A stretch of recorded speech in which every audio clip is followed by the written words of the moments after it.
Hello guys and welcome back to another episode of the BeamNG mapping tutorial series. And in this episode we're going to have a look at the terrain. We're going to see how we can modify the terrain in BeamNG, and we're also going to use some third-party software to generate a new terrain. So let's get right to it.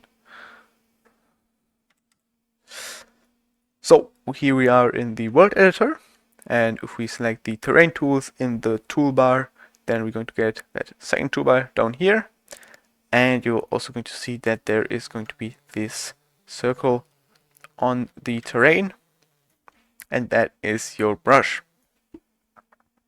You can use that brush to make any changes to the terrain and basically paint over it. And you can change the size, the shape from a circle to a box. You can change the size with this slider here, or you can use your scroll wheel, which is often a little easier. Then you can change the pressure, which affects how big of an effect you're going to make on the terrain with whatever brush you have selected. And this slope mask is, I think, exclusively for terrain painting, but we're going to come to that later.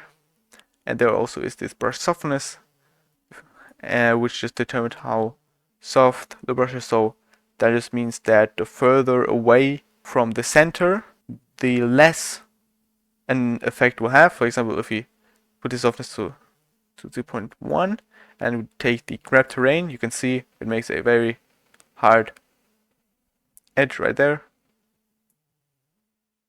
So the effect is the same across the entire circle or across the entire area of the brush.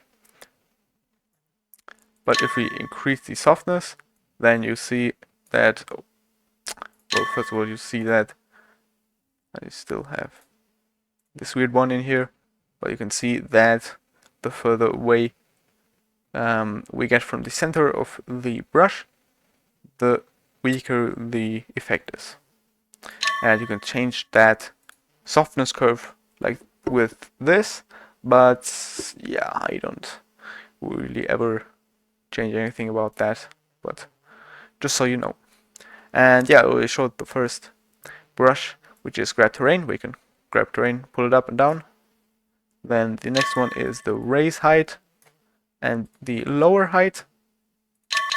Then we have the really smooth, which just to smooth out your terrain. And then we have the smooth slope, which sounds similar, but it just makes a smooth slopes, and it keeps that slope because the smooth, the really smooth will often try to reduce the slope or something. So then we have paint noise, which you can use to paint random noise over the terrain. Then we have flatten, which just flattens an area entirely. Then we have set height, where we can set the height to this value specified right there. We can also pick the terrain height somewhere and then set it to that. We can clear terrain, which basically means deleting. Well, it's not deleted. The information is still there, but wait. There you go. There's now a hole in the terrain, and we can also patch it up. There you go. We can average the height, which is which was the smooth ones. Well, it is not anymore because the new one is definitely better. And then we have the align with mesh brush, which will allow you to align the terrain with a mesh either above it or below it. For example, let's say you have a house and you place it right here somewhere, and then obviously the terrain will go right through the house because of the slope of the hill. and then you can use this and this tool to align, that slope, or align that mesh so it's nice and flush, so there are no gaps. And for the last one, there is the terrain painter, which you can use to paint different materials. Also grass, or we can paint the grass over here, or we can use beach sand and paint that material. We don't have any others yet, but you can make new ones, but that's going to be the next episode. You can also set a minimum and maximum slope. For example, say maximum slope of 25 degrees, and we paint over here. You can see it doesn't paint, like for example this very steep part doesn't get painted at all, and yeah, it only paints those parts with a slope with a maximum of 25 degrees, or we can make it a minimum, so it only paints the very, very steep parts. Right, that's actually all of the tools we have for the terrain, except for this import and export, but that's what we're going to use after we've made our new terrain, which we're going to, well, exactly right now. And for that you can use different kinds of software, but I'm going to show you L3DT, which is, well, I have the free version. There is also a paid version, but the free version works just not just as well, but it's good enough. So let's make a new project. Select the first design normal map. I'm going to put that at 2048 by 2048 for the resolution of the height fields. And then for horizontal scale, I'm going to put in a 1, so I get a world size of 2048 meters by 2048 meters, or, well, down here 2.05 times 2.05 kilometers. We can't use that. Yep, that's one feature you need to pay for.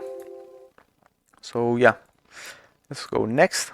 We're going to keep that the same, and now we have some parameters that we can change, adjust however we like on how our terrain should be generated, or rather how a design map should be generated. You are going to see what the design map is in just a minute. And I don't want something simple, you know.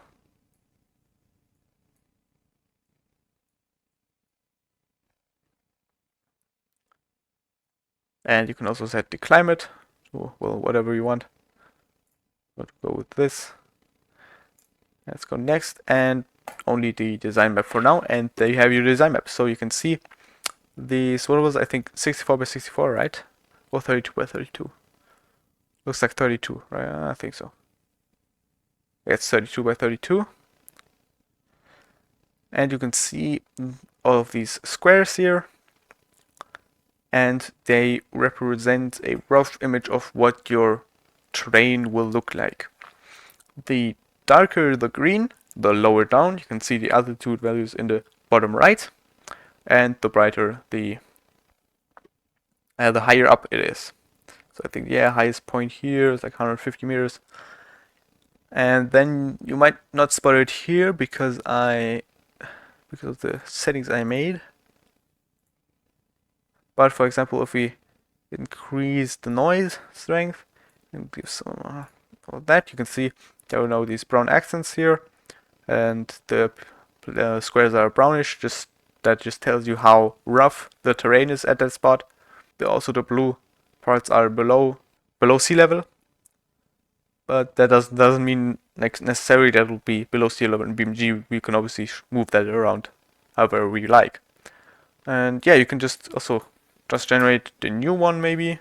Oh, actually that one, yeah, just from looking at it, I mean, maybe you want some special kind of thing, and then you can actually use the design map brush to paint that in.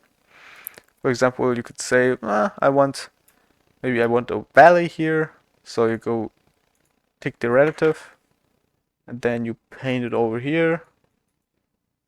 So we're just lowering this down a bit.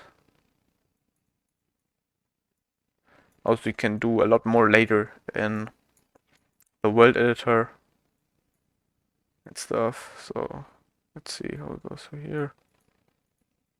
Widen that a little bit. So you can say, oh, I want a lake somewhere. I want some erosion or more erosion somewhere and less somewhere else. Okay.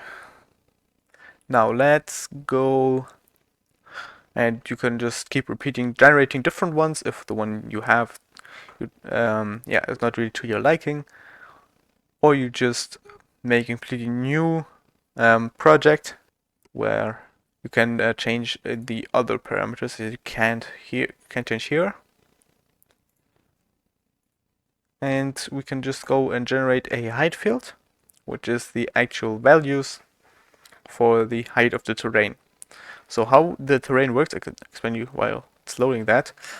There is, just imagine a flat square plane, and then the coordinates on that plane in a specific resolution. In this case, we just defined that earlier, 2048 by 2048. Each of these coordinates will have a height value associated with it. And yeah, that's how this is displayed in BeamNG. And that also means there cannot be any overhangs because one coordinate only has one height value. And if you had an overhang, obviously that would mean there would be two, but yeah, that's just impossible without some trickery. So yeah, that's our height field that was just generated, and those are now the exact values. You can see in the bottom right, they are way more exact. We're also going to generate an attributes map that just shows us what kind of land types are there. That we can use this information to later automatically apply materials to the terrain.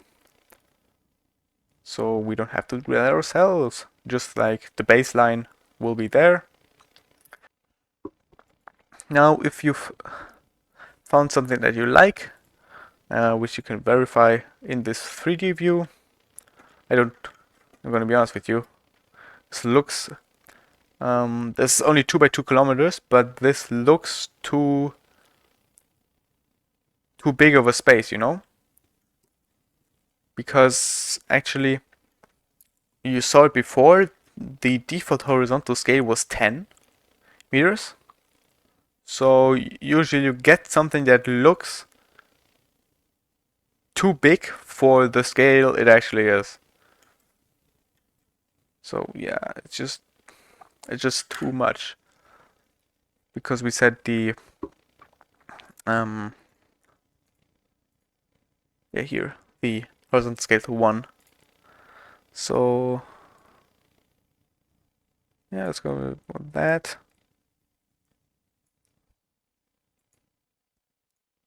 Let's do that entire thing again.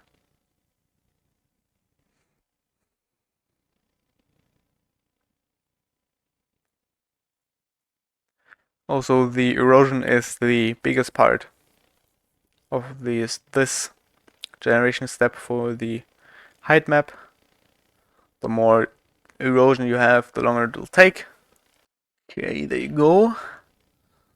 So let's regenerate that attribute map. Okay, so let's just pretend this is exactly what we want.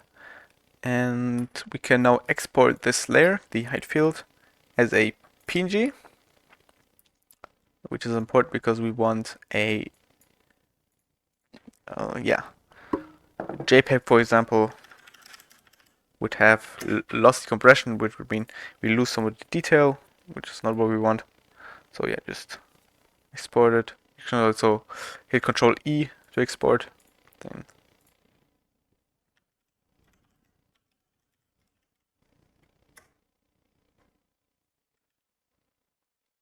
okay, now we have to do some modifications to the attributes map. We're going to filter out. Okay, I'm just gonna look what I'm going to combine. I'm going to combine the, I think this was pebbles, right? I think it was called pebbles, and the sand into one material. So let's copy that, and black background, and let's fill that with white, and that is now the sand map. Let's do the same thing for the grass. There are actually different types of grass, and you can see that it also generated this palette, and that just tells you what is what. Or you can just look here, and again in the bottom right you can see what kind of terrain type it is generated here. So I'm just going to combine the grass, I think, yeah.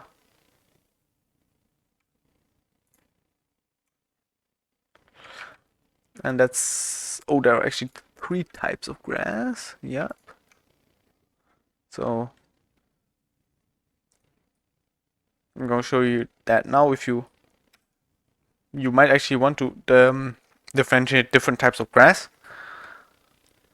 but we're going to do that in one piece now, because that's just, you know, it's the same thing, same workflow, but just be more work.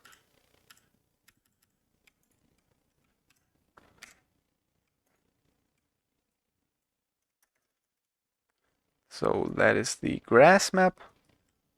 Let's save that as the grass map. Okay, and then the rock, or whatever that is. I think it was called rock, right? Let me see. A cliff face. Ah, there are also multiple one of those. And I need to find all of them, so I get complete coverage later. To find.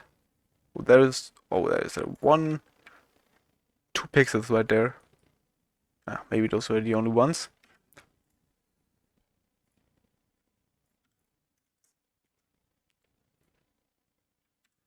Let's copy that in, and let's fill that with white, and that then will be our rock map, or cliff face map, whatever you want to call it. So now we have 3 different textures here, or images if you prefer, or maps if you prefer, that just show the game where the sand is on the terrain, where the grass is, where the rock is. You don't have to do this. You can, if you want, later do all of the materials yourself, but this is a quick way to do it. And I mean, the information is already there, why not use it?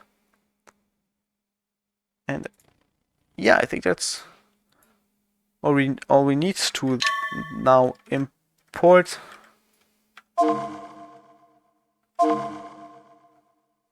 the terrain. So go to import terrain, just keep the terrain, then meters per pixel is 1.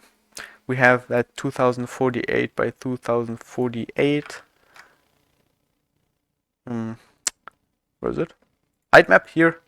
Let's go to, you can see that here. That's the height map, by the way.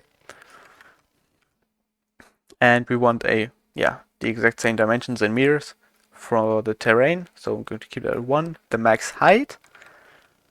Let's see, we can check that out from here. If we go to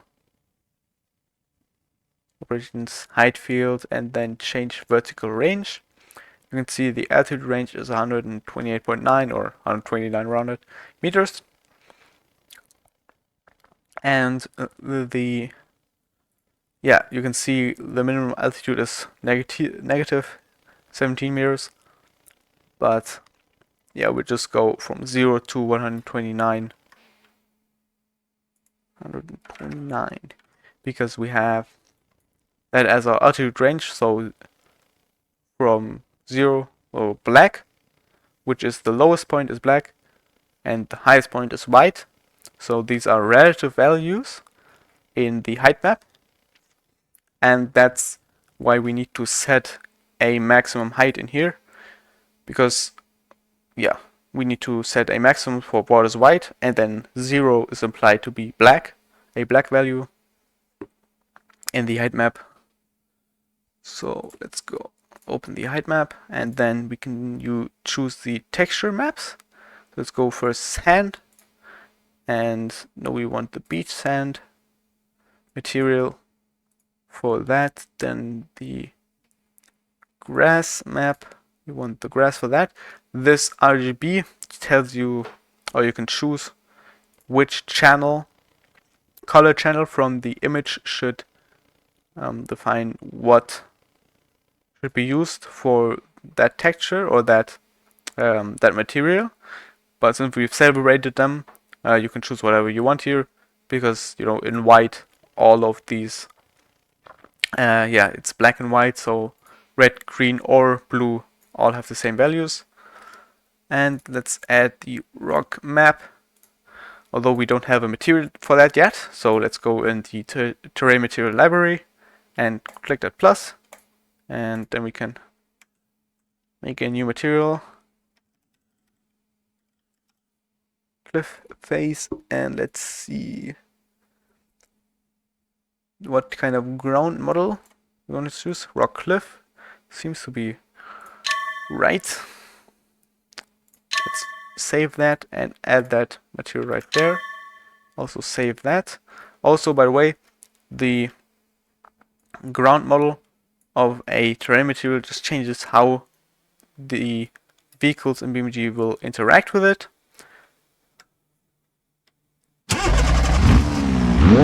For example, in the beach sand ground model, the car sinks in, the grip kind of particles we see when driving over it. All that is handled by the ground model. And let's see, we can actually probably just go in here, go grass or beach sand here, and change that to asphalt. And you'll see now what still looks like the same sand from before now handles like asphalt. Okay, just a quick explanation why we're doing that. So save those changes, and now we can see that we have that cliff face for rock. Also, I'm going to choose half of the size of the terrain for this, and also 100 on Z axis, because when we take half of this, then 0, 0 will land exactly in the middle of the map. So yep, we've got all of that cover. So now hit import, and you can see it has imported our terrain. You can see that, wait a minute, oh, where's le grass is missing.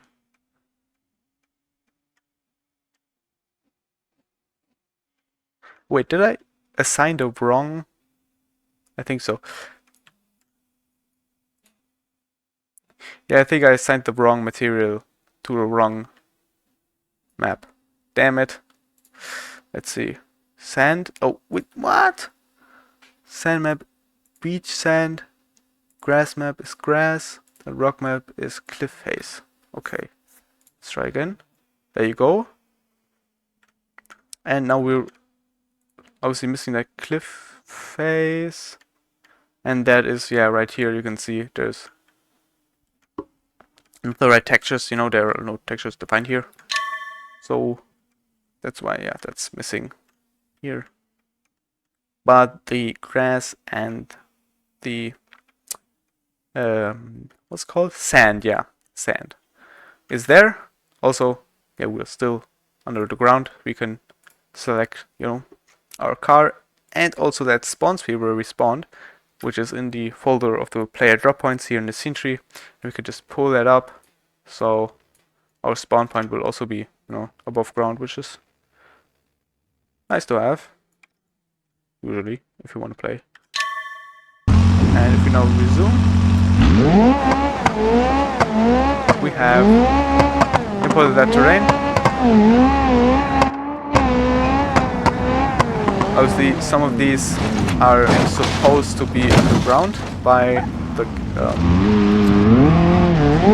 by terrain generation. You know, everything that is these red lines indicate sea level, so all of those should be technically underground. So yeah, maybe we can do that real quick.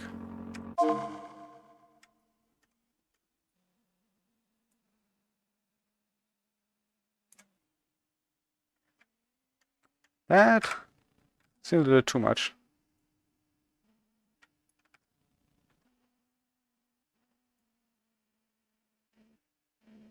Yeah, that should be probably it.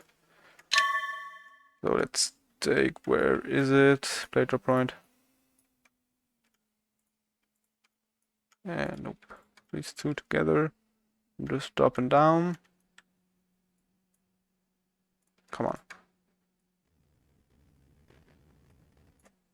So roughly match it up. Alright.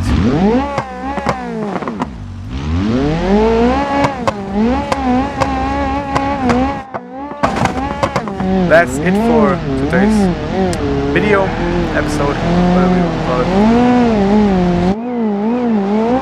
Maybe a little loud.